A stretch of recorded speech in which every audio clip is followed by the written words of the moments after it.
आज हम सबसे पहले फ्रैक्शनल डिस्टिलेशन के अंदर जो डिफरेंट टाइप्स हैं लिक्विड्स की उनको स्टडी करेंगे। पहले तो ये बात याद रखनी चाहिए कि फ्रैक्शनल डिस्टिलेशन के लिहाज से मिक्सचर की तीन टाइप्स होती हैं। एक हम कहते हैं टाइप 1। टाइप 1 वो मिक्सचर होते हैं कि जिनके अंदर हम यहाँ पे एक लिक्विड ए लेते हैं, लिक्विड बी लेते हैं और लिक्विड ए की जो कंपोजिशन है वो 100% है यहाँ पे, जबकि बी यहाँ पे 0% है। ऑन द अदर हैंड हमारे पास यहाँ पे कंपोनेंट ए 0 हो जाता है और यहाँ पे कंपोनेंट बी हमारे पास टोटली 100 हो जाता है। तो इधर आप देख रहे हैं कि हमने कंपोजिशन को रिप्रेजेंट कर लिया। इसके मुकाबले में हम दूसरी तरफ इन टाइप्स को डिफाइन करने के लिए, इनको समझने के लिए वेपर प्रेशर को रिप्रेजेंट करते हैं। और यहां पे हम ये स्टेटमेंट दे रहे हैं कि vapour pressure of the component A is greater than the vapour pressure of component B, यानी component A is more volatile and component B is less volatile. In term of boiling points अगर आप देखेंगे, boiling points की आप बात करेंगे तो बच्चों आप कहोगे कि कंपोनेंट ए का बॉइलिंग पॉइंट कम है कंपोनेंट बी के बॉइलिंग पॉइंट से। अब टाइप 1 के अंदर यहां पे ग्राफ की शेप क्या होती है? तो बेटा याद रखिएगा, क्योंकि कंपोनेंट बी का वेपर प्रेशर कम है, लेट्स से कि हम यहां पे रख लेते हैं कंपोनेंट बी का वेपर प्रेशर, और कंपोनेंट ए का वेपर प्रेशर ज्यादा है तो हम यहां पे रख लेते हैं कंपोनेंट ए का वेपर प्रेशर। नाउ टाइप 1 के लिए ये ग्राफ हमारे पास स्ट्रेट लाइन बनेगा, और ये ग्राफ स्ट्रेट लाइन बनने का मतलब क्या है कि किसी भी पॉइंट के ऊपर अगर आप इस ग्राफ को देखेंगे तो ये ग्राफ आपको बताएगा total pressure is equal to the pressure of component A plus the pressure of component B. ऐसा सॉल्यूशन ये राउट्स लॉ को ओबे करता है, ऐसा सॉल्यूशन राउट्स लॉ को ओबे करता है, और किसी भी पॉइंट के ऊपर आप इस ग्राफ में कहीं भी कोई पॉइंट ले लें तो total pressure will be equal to the sum of the component, sum of the pressure of component A and the pressure of the component B. तो ये हमारे पास है टाइप 1। इसकी जो एग्जांपल आप ले सकते हैं,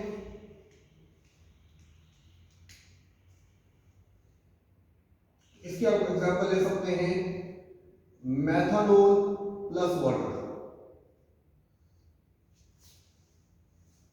ऑन द अदर हैंड हमारे पास जो दूसरी टाइप है जिसे हम कहते हैं टाइप 2, उसके अंदर ये होता है कि हमारा ग्राफ एक मैक्सिमम पॉइंट शो करता है इस तरह से, और आप देख सकते हैं कि ये पॉइंट इससे भी ऊपर है और इससे वैसे ही ऊपर है, यानी ये पॉइंट बता रहा है कि the total pressure is greater than the pressure of the component B as well as the pressure of the component A. इसका क्या मतलब है? इसका मतलब ये है कि ये एक ऐसा मिक्सचर होता है जिसके अंदर forces of attraction component B और कंपोनेंट ए दोनों की निस्बत कमजोर है। ये बात समझनी चाहिए कि वेपर प्रेशर का ताल्लुक फोर्सेस ऑफ अट्रैक्शन के साथ है।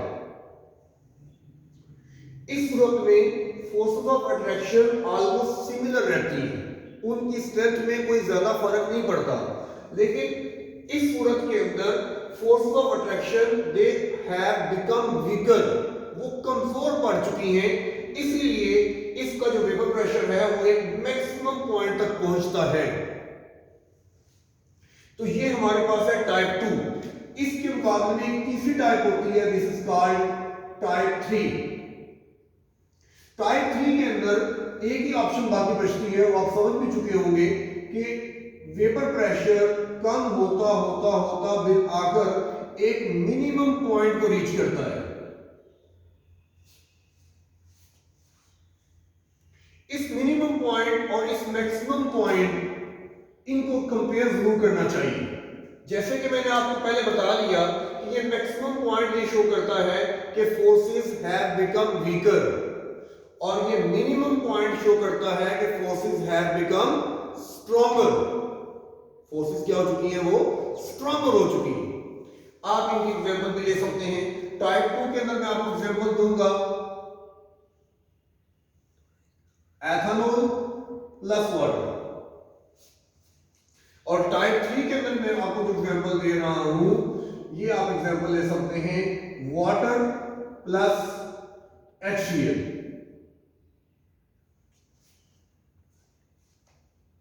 तो ये सारे का सारा जो सिलसिला है, इसका ताल्लुक दरअसल फोर्सेस के साथ है। बुनियादी तौर पर ये है कि लेट्स से कि हमने एक मिक्सचर प्रिपेयर किया, हमारे पास कंपोनेंट A है, कंपोनेंट B है, हमने उनको मिला के मिक्सचर प्रिपेयर किया है। कंपोनेंट A के पास अपनी फोर्सेस है, कंपोनेंट B के पास भी अपनी फोर्सेस है, ठीक है। लेकिन देखा जाएगा कि मिक्सचर के अंदर क्या फोर्सेस की स्ट्रेंथ उसी तरह से है या वो चेंज कर चुकी है। हमारे पास जो टाइप 1 है उसके अंदर हम ये कहते हैं कि फोर्सेस आर सेम, फोर्सेस नहीं बदलती, फोर्सेस उसी तरह से रहती हैं जिस तरह के कंपोनेंट्स के अंदर फोर्सेस थी। जब वो आपस में मिक्सचर बनाते हैं तो उनके अंदर फोर्सेस जो है वो चेंज नहीं करती। जबकि जब हम टाइप 2 की बात करते हैं या टाइप 3 की बात करते हैं, तो इन दोनों टाइप्स के अंदर हमें समझना चाहिए कि फोर्सेस बिकम डिफरेंट। फोर्सेस का सेम है ना डिफरेंट है ना, ये इनकी स्ट्रेंथ के मतलब पे है कि फोर्सेस की स्ट्रेंथ वो ही रहती है। यहां पे फोर्सेस की स्ट्रेंथ क्या हो जाती है, वो चेंज कर जाती है। और चेंज आपको पता है दो तरह से है, या तो फोर्सेस की स्ट्रेंथ बढ़ जाएगी या फोर्सेस की स्ट्रेंथ कम हो जाएगी। और उसी वजह से हमें ये मैक्सिमम पॉइंट और मिनिमम पॉइंट मिलता है। मैक्सिमम पॉइंट शो करता है फोर्सेस के कम होने को और मिनिमम पॉइंट शो करता है फोर्सेस के स्ट्रांग होने को, ठीक है। और यही चीज जो है वो आपको जाहिर तौर पर नजर आती है जब हम इनके बॉइलिंग पॉइंट्स को देखते हैं। नोट करें जरा, हमारे पास अगर हम एथेनॉल का बॉइलिंग पॉइंट देखें तो एथेनॉल का जो बॉइलिंग पॉइंट होता है ये ऑलमोस्ट 78.5 डिग्री सेल्सियस होता है। वाटर का बॉइलिंग पॉइंट जो है वो हमारे पास क्या होता है 100 डिग्री सेल्सियस। तो इन कंपैरिजन जब हम इनके मिक्सचर का बॉइलिंग पॉइंट देखते हैं तो मिक्सचर का बॉइलिंग पॉइंट होता है 78.1 डिग्री सेल्सियस। तो बॉइलिंग पॉइंट कम होना ये शो कर रहा है कि फोर्सेस कम हो चुकी हैं। अच्छा यहां देखिए वाटर का बॉइलिंग पॉइंट होता है 100 डिग्री सेल्सियस, यहां बॉइलिंग पॉइंट होता है -85 डिग्री सेल्सियस। जबकि इनका जो मिक्सचर बनता है, मिक्सचर का जो बॉइलिंग पॉइंट आता है वो आता है 110 डिग्री सेल्सियस। तो मिक्सचर ये बता रहा है कि forces have become stronger, forces strong हो चुकी हैं, ठीक है। इसीलिए यहां पे हमें टाइप 3 के अंदर एक मिनिमम पॉइंट मिलता है वेपर प्रेशर के लिहाज से, और टाइप 2 के अंदर हमें एक मैक्सिमम पॉइंट मिलता है वेपर प्रेशर के लिहाज से। तो ये तीन टाइप के डेटा सॉल्यूशन होते हैं। इसको हम टाइप 1 कहते हैं, ये हमारे पास टाइप 2 है और ये हमारे पास टाइप 3 है। तो ये तीन टाइप के सॉल्यूशंस होते हैं। अब इनमें फर्क क्या है? फर्क ये है कि हम टाइप 1 वालों को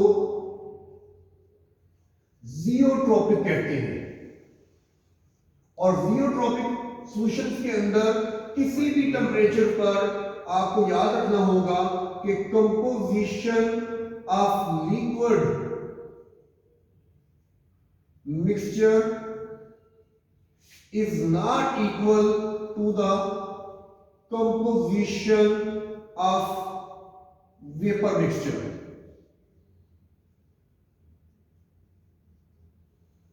किसी भी टेम्परेचर पर लिक्विड मिक्सचर की कंपोजिशन और वेपर मिक्सचर की कंपोजिशन आपस में सेम नहीं होती। एक कंपोनेंट जो कि मोर वोलाटाइल कंपोनेंट होता है, मोर वोलाटाइल से मुराद मेरी आप समझते होंगे कि जिसका वेपर प्रेशर ज्यादा होता है या जिसका बॉइलिंग पॉइंट कम होता है। जैसा कि इसके अंदर अगर हम देखें तो ये कंपोनेंट ए जो है ये मोर वोलाटाइल कंपोनेंट है। तो मोर वोलाटाइल कंपोनेंट ये आपको मोर ज्यादा मिलेगा वेपर फेज के अंदर, जबकि जो लेस वोलाटाइल कंपोनेंट है वो आपको मिलेगा लिक्विड फेज के अंदर।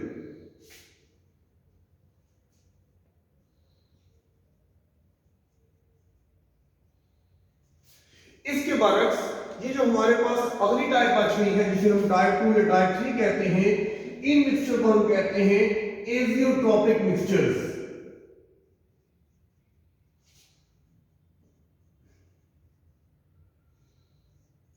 अब इन मिक्सचर्स में यहां पे ये वाले वो पॉइंट्स हैं जहां पे आकर ये मिक्सचर्स कंपाउंड की तरह बिहेव करना शुरू कर देते हैं। क्या मतलब कि इन पॉइंट्स के ऊपर आकर इन मिक्सचर्स के अंदर क्या होता है कि composition of liquid mixture become equal to the composition of vapour mixture. जो लिक्विड की कंपोजिशन होती है वही वेपर्स की कंपोजिशन होती है। So this is the point जहां पे फ्रैक्शनल डिस्टिलेशन की मदद से इनको एक दूसरे से जुदा करना मुमकिन नहीं रहता। लेकिन याद रखो मैंने कहा कि they act like compound, they are not compound. ये कंपाउंड बन नहीं जाते बल्कि कंपाउंड की तरह एक्ट करते हैं। इसमें फर्क क्या है? इसमें फर्क ये है कि एक जो कंपाउंड होता है वो यही प्रॉपर्टी शो करता है लेकिन हर टेम्परेचर हर प्रेशर पर शो करता है, जबकि एजियोट्रॉपिक मिक्सचर ये प्रॉपर्टी एक पर्टिकुलर टेम्परेचर और पर्टिकुलर प्रेशर पर शो कर रहे होते हैं। अगर हम प्रेशर चेंज करके उसको करने की कोशिश करेंगे तो वो डिफरेंस शो कर लेंगे और उस डिफरेंस की वजह से उन्हें डिस्टिल करना जो है वो पॉसिबल हो जाएगा। तो ये बात समझ लेनी चाहिए कि ये कंपाउंड की तरह एक्ट करते हैं, कंपाउंड नहीं बन जाते। क्या मतलब कि किसी एक टेम्परेचर के ऊपर इनकी लिक्विड की जो कंपोजिशन होती है वो इनकी वेपर की कंपोजिशन के बराबर हो जाती है और इस पॉइंट के ऊपर इनको फर्दर डिस्टिल करना हमारे लिए पॉसिबल नहीं रहता।